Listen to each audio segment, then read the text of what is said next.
Nos parece una vergüenza y una falta de respeto que se hayan pintado las farolas fernandinas del barrio de Churruca con mensajes sexuales, con soflamas de reivindicación del amor libre y hablando de sexo, cuando realmente lo que necesita Churruca es una inversión y una rehabilitación en condiciones.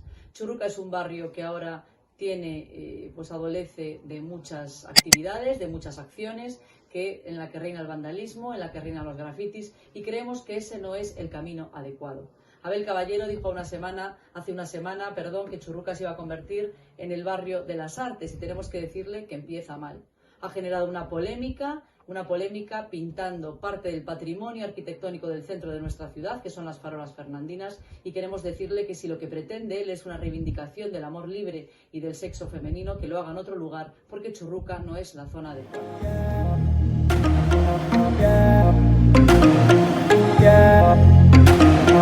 Yeah.